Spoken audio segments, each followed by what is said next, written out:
Hi everyone, my name is Evan, and today for Psalm a Day we're looking at Psalm 40. If you haven't read the Psalm yet, you should go and read it now before you watch the rest of the video, just so you can know what we're talking about. I'm not going to read it this time myself. I'm just going to refer to bits of it or chunks of it.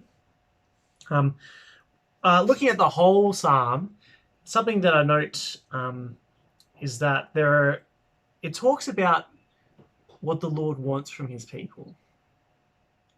And particularly this week in our youth group in Ignite, we're thinking about exile and we're thinking about why the Israelites went into exile. And so Psalm 40 paints a bit of a picture about that. And so I look forward to getting into that part of the psalm.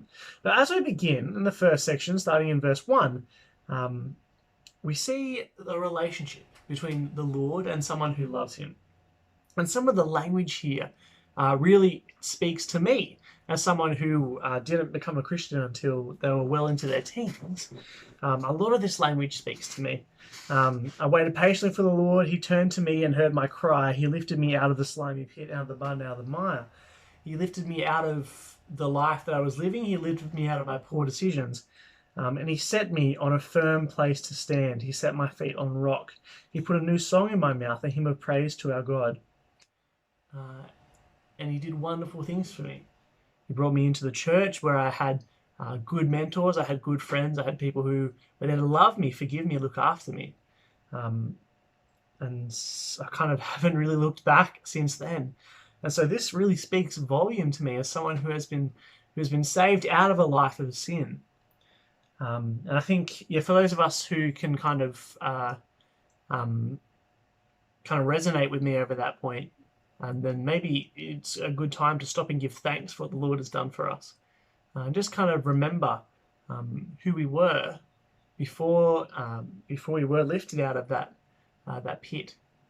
But at the same time, for those of you out there who have always known the Lord, please don't think that your testimony or story is of any less value. But please know I'm actually quite jealous of your story, and I wish I always did know the Lord. And I look forward to hopefully to raising kids who always do. So don't feel discouraged that, or perhaps like your story is of any less worth, which it's definitely not. Please never ever feel like that. But of course, we all know what it's like to be pulled out of sin and to be pulled out of the wrong decisions which we make. And so this can still speak to all of us on that level. The next section of the psalm, particularly you could say it starts between verse 5 and verse 6, reflects on what the Lord wants from his people. And so particularly verse 6 says, "Sacrifice and offering you do not desire, but my ears you have pierced. Burnt offerings and sin offerings you do not require." And so this is kind of the hole that I suppose the Israelites fell down, or perhaps fell into, as they were living for the Lord, trying to be his people in the promised land, is that a lot of people just reduced God to sacrifices and reduced him to offerings. And as long as they had that part of their life squared away, doing those things, then they could go about the rest of their lives doing whatever they want. But now, that's not what God wants. Quite clearly, and the psalmist expresses that here. He says, no, it's not about the sacrifices. It's not about the offerings. It's not about the motions and the rhythms of living that life.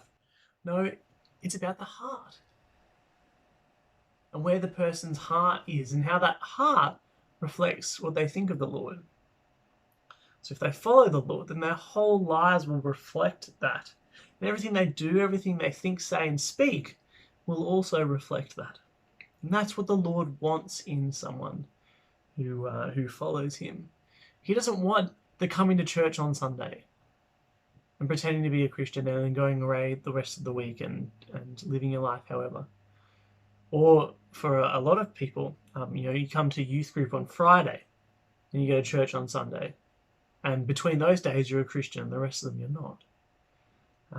Or for those of us who go to Bible study as well, we live, there's 2 or 3 days a week where we're required to be Christian, and the rest of the time we're not. The Lord doesn't want that. He doesn't want those little sacrifices.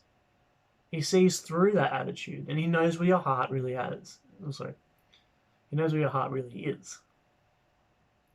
And so, don't think you can fool him. If you're going to claim to be a Christian, and if you're going to claim to live God's way, then do it wholeheartedly.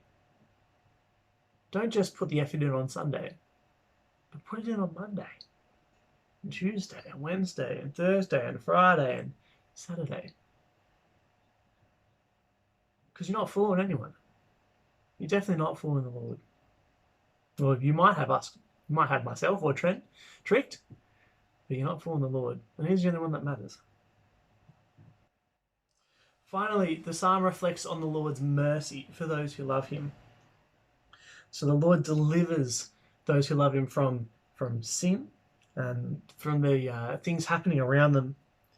And so we can have confidence in God that He still loves His people and He still looks after His people, no matter what's happening in the world, no matter what's happening.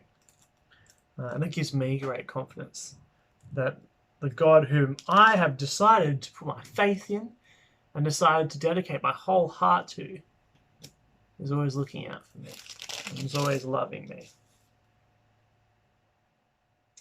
And so there's a couple of things to think about and to reflect on. Give thanks for what the Lord has done in your life.